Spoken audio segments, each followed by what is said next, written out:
Balandi Miko du pasteur Bobo, Boza Ebele, Bozo Ndabiso, Bozo Monabile Moko, Nazana Zebla Congo, combattant intelligent, Bosse Bernaye, Naripi la Grand Sakara de Londres, Grand Sakara, grand combattant, Nagata Belgique, tout ça la Bango, le Loto Rosolola, Otali Moka Nabiso Congo, na plateau, et Zakara, comme on a. Bah, combattant la plateau va développer soit des idées ou divergences mais le Togo Kabango par rapport à Mboka la Bisso Congo c'est que du monde a confié bah hommage à Kafu et ça m'a la Belgique partout grâce à Karapa qui Zebla qu'on passe avec qui Batouba qui est belé l'autorité belge plus de 15 000 personnes ont parlé de Hazel na main c'est qui va te belé mais tout sur la politique c'est que comment on a avenir il y a Mboka na biso Congo toujours la bango tout sur la bosse peu la ka koyo kamo ba divergence pe ça aura bien beau quoi c'est rare dans notre communauté bah passer la choc des idées bah tu vas débattre ça aura plus rare parce que tout a 32 ans de dictature la pensée unique au gars mutalobi ezango mais bah démocrate belé bah les conception soni au gars mutali démocrate mais dictature toujours la bango tout sur la bango tout bah na grand Sankara ya na Londres. Depuis ces 3 minutes, bah, on a 3 minutes dans chaque question, tout gérer en gros, vraiment ensemble. Grâce à Kara, la poète Tshisekedi, au moment où Moko, de l'eau azalité, n'a pas condiété, mais tout ça, on a comment il à venir et mort le 3 minutes. Oui, merci Pasteur Bobo pour l'opportunité. Merci na peuple congolais, Oyo Bakolanda Bisso, na micro à Pasteur Bobo parce que ils allaient plateau où ils ont cette opportunité na ba combattant surtout na peuple congolais il y a que l'anda d'actualité et que l'anda politique où ils ont les canaux Congo et en Mboka na biso parce que pasteur ils allaient médias à armes en tout cas merci question mon co ils allaient très pertinente parce que à venir il y a Congo après tu sais qu'il dit où il y a une signification monene parce que avec les seuls oyo après l'indépendance bateau surtout babundaki pour la cause de l'indépendance azalaki les seuls ou azalaki na espoir ya ko longola peuple congolais na bombo depuis l'indépendance parce que depuis l'indépendance Congo ils ont connaître kaka ba dictature ils ont connaître ba coup d'état. Donc moi qui n'a qu'à savoir, mon bout de vie, pouvoir, j'ai mon amakasi, à sali 32 ans, et Laurent Désiré Kabila yo sous pouvoir, na makasi, na guerre, à sali ceux qui 2 ans, et soi-disant, enfin adoptif, il a sali 15 ans, donc tout ce monde qui est Congo, et zali kokende toujours kakana, na dictature, na oppression. Donc, le peuple congolais, qui se retrouve, même moto, il y a un espoir qu'un jour après ça, Congolais, liberté, il y a démocratie, il y a état de deux ans, alors, vie douana, essaye de façon que, depuis l'indépendance, c'est comme si nous sommes toujours colonisés, parce que l'indépendance, il y a peuple congolais et ils sont amités. Mais, ce qui est vrai que, Papa Wanatiki, héritage, a sali peuple congolais a bravé la peur. Peuple congolais a joué héritage on a papa Tshisekedi lelo na génération toujours balelo il y a ba combattants to braver la peur pour to mona qui papa wana bandaki ko bunda a Tshisekedi biso héritage wana et plus de 7 millions de Tshisekedi lelo bazali ba jeune oyo lelo ba koza relève ya musala oyo ya tiki. Parmi tant d'autres les combattants, la diaspora tout comme combattants, sur place, au monde indéniable, ils ont bravé la peur pour n'a côté les mêlés gouvernement et occupation. Ils allaient héritage, il y a Ngwana, il y a quoi bangater, il y a quoi affronter parce que la liberté ça s'arrache, ça se donne pas. Et le colaïe, il y a qui n'a voix vraiment à côté. Démocratie, un pays de droit et qui accueille à tirer les tâches comme le rôle je souhaite pour que tout se prendre en charge tout ça liste une obligation à se prendre en charge pour que biso sikoyo to continuer Moussala Oyo atikeli biso. Merci beaucoup toki pa Zebla Congo bali kolanda biso mokilomba topesi maloba la politique qui dit comment yo zomona avenir en Boka Congo. Avenir en Boka Congo tout ça a espoir monene qui nous motive encore que tout ligne un avenir meilleur. Pourquoi va perdre absolument pas le temps pour l'indépendance, c'était pour un avenir meilleur. Mais notre présent, ils en nous mabé et ils en nous confus. Quand tu as parlé avenir à Congo, je ne veux pas parler par rapport aux politiciens, mais par rapport à un mouvement qui a combattant. Mouvement, combattant, ils ont tous eu conscience que le pays va mal, il faut tous s'engager. Et après, je considère tout ce temps, il y a activisme et nabiso, car les combattants et les activistes de manière générale, nous considérons l'étape de la formation. Mais tout ça, une double formation, c'est-à-dire formation nabiso comme activiste, pour ceux qu'on deviendra un jour. Nous sommes comme acteur politique, et puis nous sommes engagé dans la société civile, nous sommes intéressés à la vie politique et à pays, mais avec beaucoup plus d'attention et d'objectivité. Les bossons qu'on a bien comme Boka, nous avons un débat sur la constitution, et ça fait plaisir au Congolais qui a autant la constitution en Boka, donc de ce côté-là, ensemble, les politiciens, on a quand même pu éduquer la masse, s'intéresser à la Mibeko.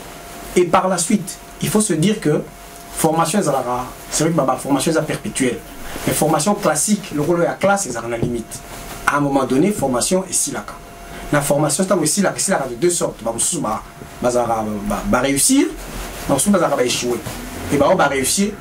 Et c'est étape comment devenir utile, par exemple, là, quand il y a marché d'emploi.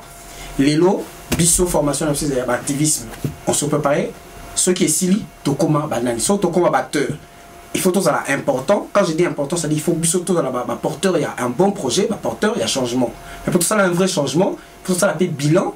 Il y a bilan personnel, l'activisme, n'a pas basé les politiciens, quelles ont été les erreurs.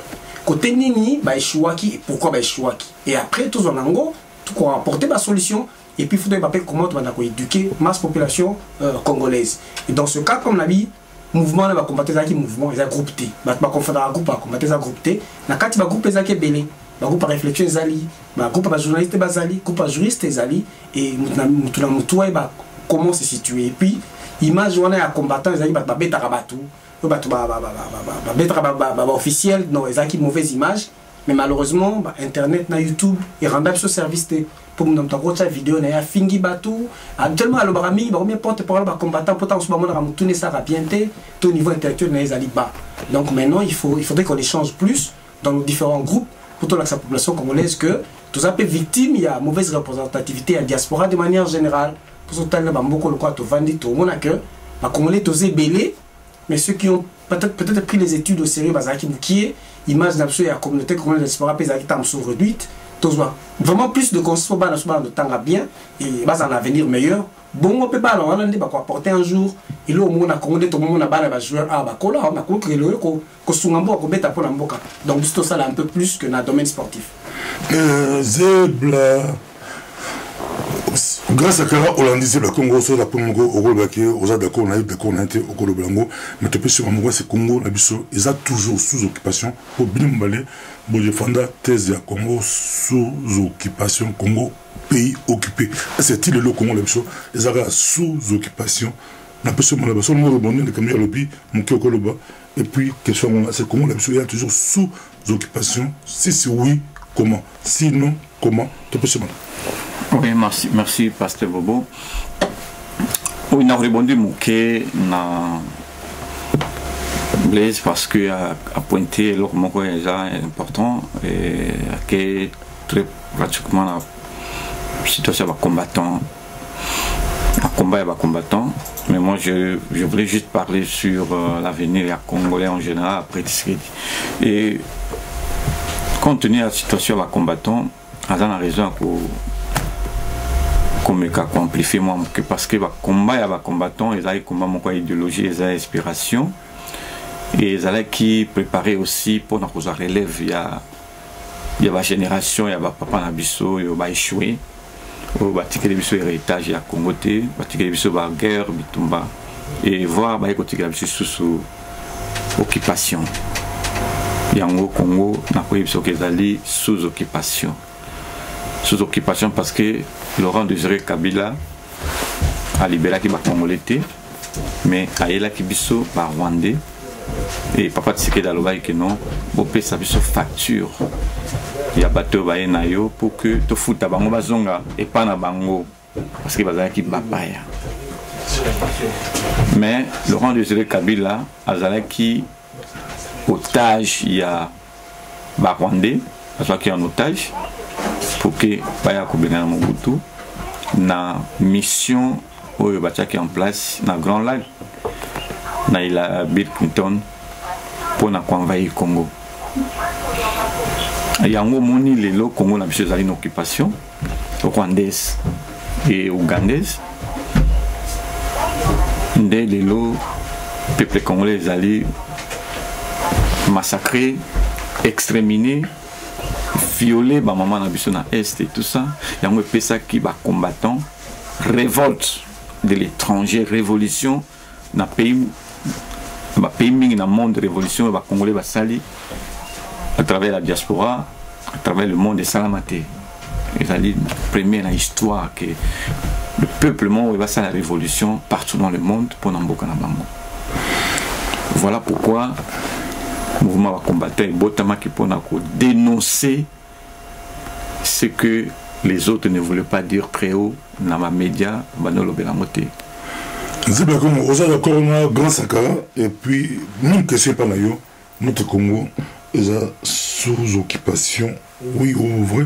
Oui, le robe, ça, comment tu roubes, si c'est oui, tu roubes, comment? La personne ne va pas, non, Hollandais, ok, on a d'accord, on a la police, on a d'accord, la police, et puis on retourne à la question. Je crois que Naza totalement d'accord, Naïe, mais sauf qu'Azalaki est encore en train de montrer l'origine du problème. Pourquoi on a dit occupation, Baton Baoutakiwapi, et voilà, il est en train de remonter, et du coup, on a complété. Quand on a constaté, comme il y a origine, il y a problème, c'est-à-dire qu'il y a censure à Kabila dans le pouvoir, il y a un dernier qui les ont soutenus. Et quand il y a eu des massacres, Naba, rébellion maquillée, ils ont plus d'agression extérieure, il a été prouvé que les Rwandais, tout Rwandais, et il y a qui soutiennent la soi-disant rébellion, et la tête n'a pas belé à des personnes étrangères qui n'ont pas d'identité à la nationalité congolaise, Rwanda, Ouganda, souvent na Burundi. Le problème principal, c'est quelles étaient les solutions au gouvernement. Bateau, on les trouvait trop tendres et trop pacifistes, et trop compréhensifs par rapport au Rwanda. Et du côté du Rwanda, écrit à moi arrogance, Yakagame, arrogance Nabango, et la rébellion est silaté, Tilelo, la dernière réponse à votre question, M23, sous résidence surveillée, ressurgir, ils ont massacré, et même avant de massacrer, il y a un parcours de reconnaissance, il y a un peu un éclaireur. Makenga yaki na Tamboli, na Est avant, il y a eu alerte. Et puis, on a surpris Rudiga avec un passeport kenyan dans une de nos frontières. Donc, pour dire que le pays étranger et continue à routine là-bas pour déstabiliser la bonne partie de notre pays. Et puis, Tilelo, le gouvernement a identifié à Kaka quelques criminels, mais il y a des sanctions contre les pays qui les soutiennent. Parce que ce bazar directement impliqué et qu'ils ont une rébellion. Et que la rébellion a un appui logistique dans les bandes de la Bamboka, il faut quand même que le gouvernement ait une prévision. Il y a des frontières comment il y a boucler. Donc, la solution, ils ont raté d'abord de sécuriser nos frontières. Il y a une intention mauvaise d'être les occupants eux aussi. Et surtout, ils ont matérialisé objectivement sur le côté de la composition armée. Tout le monde sur l'étranger, ils sont en abrassage. Comme ça, les soldats congolais sans vérifier les identités. Oui, brassage na bakunda et Glélo, sur les listes de généraux, autres en avant, et la carte nabango, parcours militaire na bango clarté parce que ça n'a pas été fait dans la RDC. Bon, la mission était dans l'étude à l'État congolais à l'étranger. Donc, on comprend comment mon officier dans le Mboka étranger a continué la rébellion et comme si officier supérieur dans le Mboka. Donc, première solution, la solution sécuritaire. D'abord, réidentifier les officiers supérieurs, reformer notre armée, réidentifier notre soldat pour former une bonne armée et par la suite sécuriser nos frontières. Tant on sécurise la frontière sur le plan militaire, après il y aura des conditions, la diplomatie auto-exigée pour le respect de notre intégrité du territoire. Pour tout comme maintenant on a niveau de crédibilité, il y a chef de l'État Moko Aza d'abord congolais, patriote, mais aussi qui nous amènera à un bon projet. Donc, Tosuka na solution, Tokobanda commettre Bilokwana vraiment effectif le jour où Kabila va quitter le pouvoir, de gré ou de force. Non, c'est aux émissions qui sont un grand débat de tout à Sankara, de Grand Sankara, tous appellent à Zebla Congo, Bango, Grand Sankara, tous en ayo, accord à 5 ou accord à 5 ans, de besoin de bien que combattant de Bossa marche, bon mobiliser, bon ça, bon Londres, plein combat, combat à niveau, Belgique, France, passer par là, combattre, Bassala Makambo, Bango, mais le bas solo Makamba Congo, bas solo Makongo, combattant. Bah parce que on aurait bien voulu tout le monde dans la 4, il y a ça, il y a 5 ans, tout le monde a Zebla Congo, tout le monde a Grand Sankara, mais c'est comment, Bako à 5 ans, n'a pas combattant, moi tout le monde a tout le monde, n'a pas naïo, Grand Sankara, Bali Kolonda. Oui, merci pour la question, Pasteur Bobo. Je crois que c'est très capital et surtout, les Congolais va saisir l'opportunité à comprendre pourquoi on a été manipulé, pourquoi on a été utilisé, soi-disant que combat y combattant et qui na bateau yo bazalaka ba président na bango bateau ba combattant bango mais tout ça na ba commandaté on était un mouvement vraiment spontané et patriotique oui bimaki na inspiration quelque part à Londres. Mais problème à Genval parce que Bandiwana est commis papa n'a pas idéologie parce qu'il était demandé n'a pas de ce ça là et le Kwana pour réunir opposition surtout pour refaire face dans le mandat Kabila pour les comment vers la fin et que il va comment Congo et Kokiko organiser l'élection. D'abord, nous avons une approche mingi na bataille de paix, parce que les combattants, nous sommes des patriotes, tous en de temps en temps, en marche et partout. Nous reprochons les combattants, dans le cadre de Wano Lobby, non, tous qui sont absents dans Genval parce que tous ont leadership, tous qui organisé, tous ont mutu ya ko représenter bisoté pour que à défendre vision et à combattant et soit disant que ba musu soit non ba combattant bazala ka bato ya un tel leader alors que leader wana yo kana na leader oté moyen ba considérer ba combattant oh ils ont qui erreur na ba déclaration na mingi na ba émission ou bien ba intervention les grands Sankara, parce que je dis bien que je le répète, aujourd'hui je suis parmi ceux-là qui ont commencé le mouvement des combattants. Tous un leader, mon côté appelle ça injonction ou appelle ça ordre. Nous sommes un mouvement libre. Et j'ai toutes les archives, il y a combat, il y a des combattants depuis le début en Angleterre. Donc, on a il y a un monsieur où il y a une injonction dans les combattants.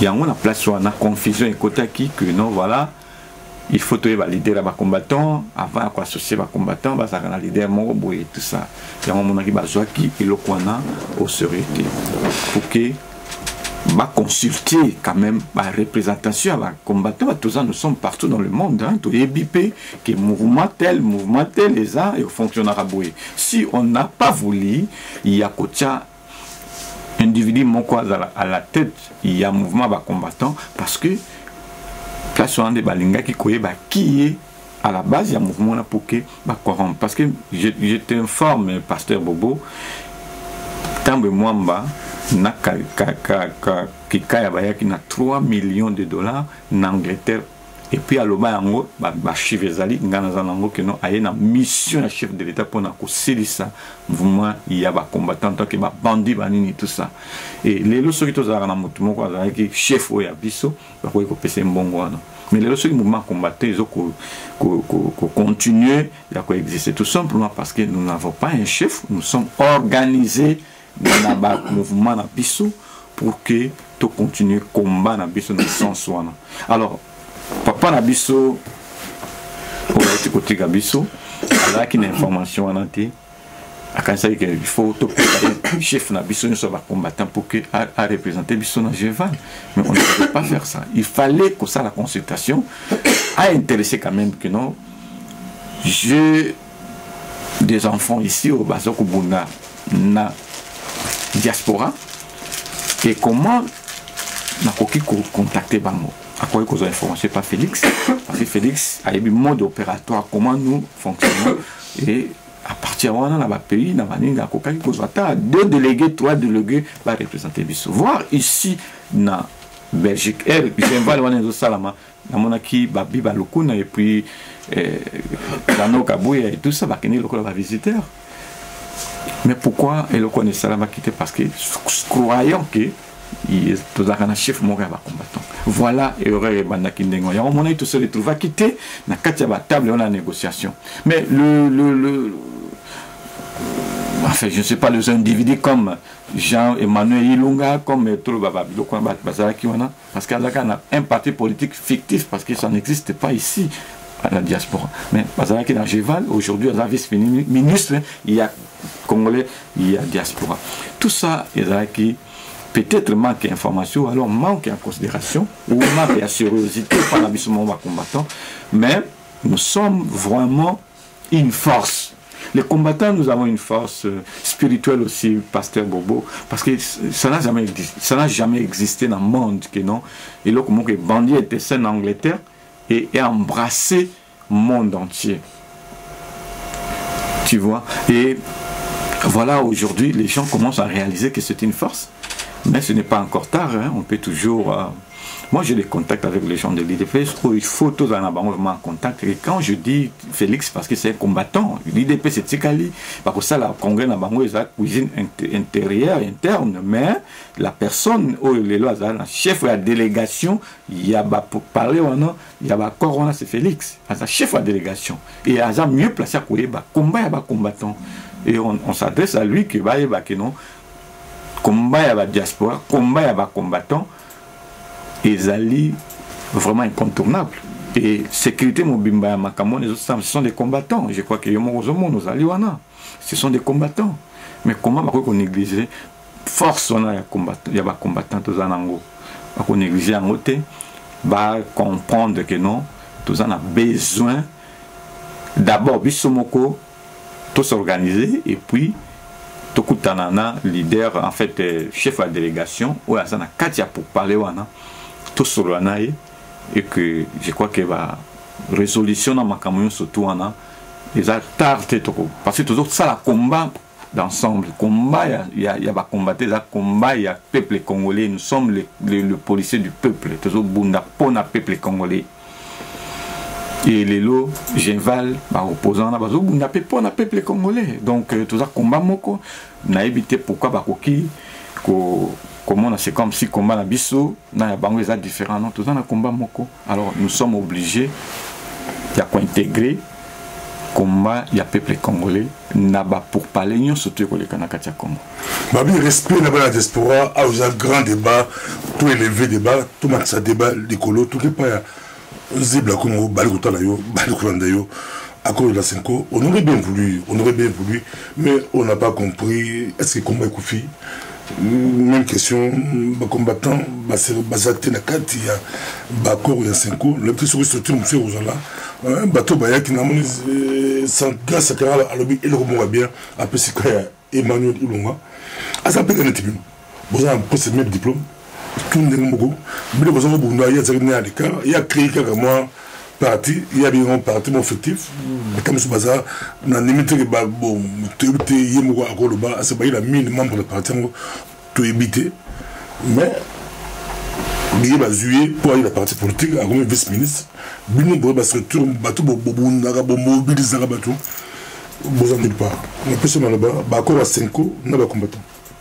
D'abord, surtout dans l'accord il y a 5 ans. Il faut peut constituer on parle des accords de 5 ans alors que la CICI a voté, rencontre, dialogue au 5 ans Benzaki, et ça déjà conséquence, il y a dialogue au Izalaki avant, ou Izalaki qui rassemblement, Izalaki d'accord. On ne sait pas retrouver Kuna. Bon, déjà, critère, il y a représentativité Izalaki très réduit, 15-15 la personnalité, et puis c'est Izalaki battu au Bazar déjà sur place sur le terrain. On est battu un accord où il y a 5 ans, en fait. Dans le dialogue où il y a 5 ans, l'ongo il banda la diaspora, Izalaki déjà, le dialogue où il y a avant. Ça, c'est un premier problème. Deuxième problème, Sankara est monté dans l'histoire déjà à Genval. C'est vrai, il y a eu un constat où on était absent. C'est-à-dire rassemblage à Genval, d'abord, il y a classe politique et puis la société civile. La grande difficulté que nous avons eue, passé que au début, les combattants ont mouvement, et puis les petits groupes, ils ont belé. Donc, d'une part, toi qui es invité, je crois que c'est par manque d'adresse de contact. Tous à la côté, tous à moins réaliste, la défaillance organisationnelle de notre côté a fait que les lots, tout cas, combattants, ceux qui faut bazala, ils seraient représentés par qui ou par quel groupe? Parce que le groupe ESA est belé. Est-ce que nous-mêmes, nous avions eu le temps peut-être de dire que nous nous organisions, toutes tendances confondues, par pays, et peut-être tous en a 2-3 personnes désignées pour nous représenter dans ce cas-là. Donc, quand on a peut-être une liste effective, dit non, l'Angleterre, par exemple, sera représentée par Sankara, ou Vengando, ou la Belgique sera représentée par tel. Donc, c'était déjà une difficulté, qui est difficilement joignable. Malheureusement, j'ai vu quand même certains amis qui étaient là, par exemple, le service, il y a protocole, il y a Nini, parce que les combattants, un mouvement activiste, à politique, et puis les pays, il y a parti boyé, il y a parti boyé, il y a tendance à moutou boyé. Donc, il y a tendance à bango. Je crois que le lieu de se plaindre que les combattants qui pris en compte, c'est vrai, c'est en fait. Maintenant, tirons des leçons. Peut-être prochainement, on peut s'organiser autrement, par exemple par pays, et ça va rencontre beaucoup ressortir, par exemple, le représenter Bino. Mais j'avais aussi dit une chose importante, j'aimerais bien répéter en insistant. On a qui ma formation. Vous savez, une formation, cette formation, après, si vous êtes utile ou pas dans le marché d'emploi. Et pour le marché d'emploi, les à vie politique. On est tous là, quelles seraient les initiatives, il y a anticipation, Nabiso. Est-ce qu'il faut penser peut-être à un cartel Moko prochainement qui peut réunir les activistes, donc les combattants au griffe, les politiciens, comment le faire et dans quel cadre? Comment l'autre, les gens n'étaient pas structurés. On a structuré en groupe ou en association ou encore on a un collectif. Et le collectif, on a quelle est leur vision, comme un nini plus tard. Parce que je crois que la bonne manière de faire serait que, par rapport à l'orientation, petit peu peut-être un partenariat ou un interlocuteur valable, soit un politicien, soit une association, pourquoi pas, soit une ONG, et ça peut de manière importante dans l'influence politique. Donc, pour moi, déjà, comme on se réunit aussi avec d'autres amis, tirons des leçons des erreurs du passé, comment se réorganiser pour que tout se rende utile dans le marché d'emploi. On ne pourra peut-être pas tout dire, réunion, recyclage, des contacts que l'on prend, et peut-être des groupes seront organisés autrement pour avoir une importance politique. Tout un travail à faire, mais qui a déjà commencé. Je crois que d'ici là, certains pourront se démarquer. Déjà, on essaye, tant bien que mal, de se démarquer des à côté, de la légèreté et surtout d'une forme de violence gratuite qui a commencé à porter l'image de combattant. Voilà un peu quoi. Pour ce ça, on a un futur président, il y a un beau Calabiso Congo. Et vous allez c'est comment, à côté, puis pourquoi pas un combattant? C'est ma mission. C'est comment le futur président du Congo, à trois bilans politiques, il y a beaucoup de bilans, il y a beaucoup de pression, mais vous avez passé par politicien. Et puis, le départ, il y a Kabila 2017, déjà, il y a 2 accords qui ont circulé. Accord, il y a Kanchati, et puis ça qui est départ 2018, avril. Accord où ça est 2017, bilan où Kabila dégage, avant idéologie, Kabila dégage, et ça prend bilan, départ à Kabila. Et puis, futur président Congo, je crois, comme grâce à Karam Tabandaki, je crois, Yorubanda, et puis à Kotoron. Futur président Congo, on a désigné individuellement, je crois que c'est difficile. Il faut se dire, Tobana Mokielelo, tête de proue, que ça là vraiment face à Kabila. Sur le plan, il y a notoriété, il y a influence interne et externe. Je crois que jusque-là, si on voit en face de Kabila, la personne qui a peut-être un problème personnel, peut-être un réel problème politique, ou qui fait un peu ombrage à Kabila, qui le gêne, jusque-là, c'est Moïse Katumbi. Jusque-là, je dis. Est-ce que c'est parce qu'il fait ombrage à Kabila qu'il est le futur président du Congo? Là, il s'est déclaré candidat, mais il y a quand même des questions qui se posent. Et puis bon, est-ce qu'il a vraiment structuré à part le rassemblement? Est-ce qu'il faudrait que Katumbi ait un parti politique et il sera candidat indépendant? Ça, c'est des questions qui restent à se poser. Mais et si, comme je dis, je reviens au problème que Moutoua s'est déclaré candidat prochainement, autant que Emmanuel Lungaza a un parti réel ou fictif, mais il parle de candidat à l'élection présidentielle, il va chuter, il va échouer comme un poisson échoue à côté de l'eau comme ministre quelque part, le gouvernement va dire bon, c'est ma ambition comme candidat à l'élection présidentielle. Et si lui, Batebele se prononcer comme candidat à l'élection présidentielle, Nazo Kabamo Sousté, Christian Malanga Balaki, celui qui vient d'Afrique du Sud, Nabousseng Maloula, quel était leur projet politique? Peut-être un projet à Moutoundé, peut-être profil là. Et après, suite à tous les désordres, pour te connaître, je crois, premier profil, il faut traçabilité et histoire à Moutou et Zala, sa congolité soit établie, et ça, discours nationaliste, je crois que c'est vrai. Et après, une éclair optique. Mais je crois que d'abord, président face à Moutou Moko, on a vraiment patriote, un vrai Congolais, quelqu'un qui aime vraiment sa nation, et puis après, Azala Moutou, là je reviens que Azala a moins d'autorité parce que côté on a faux, CV à Batuna, ma casier judiciaire comme un peu important. Pour Mingi, pour Boluka Moutou, bien na kati bateau, Bazala Makila na Maboko, c'est quand même difficile. Je crois que pour moi, premier qui était à bateau, il faut qu'on élimine na profil du président, des gens qui viennent des rébellions, qui ont tué les gens ci et là, sans procès, qui ont été blanchis par complicité avec le gouvernement, je crois, au futur.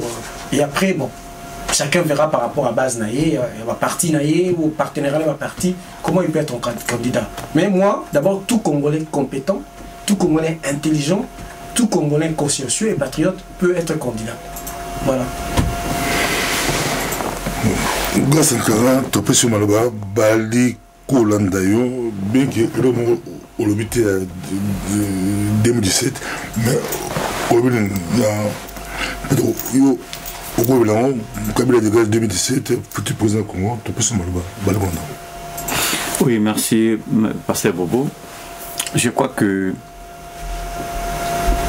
l'année 2017 est allée en élément très déterminante parce que il y a une échéance électorale. Et d'après le peuple congolais, souhait Nabiso Ezalaki que Papa Nabiso a se représenté parce qu'il est déjà président élu en 2011, malgré Pabotola qui est victoire naïe, mais il tenait à ce que à rendre le peuple congolais un dernier cadeau, il y a démocratie, état de droit, il y a Bundela qui vit naïe Mobimba. Mais Nzamba Sali, il y a Sali que a retiré Bomoïnaï. Et c'est quelque chose où ça, le peuple congolais,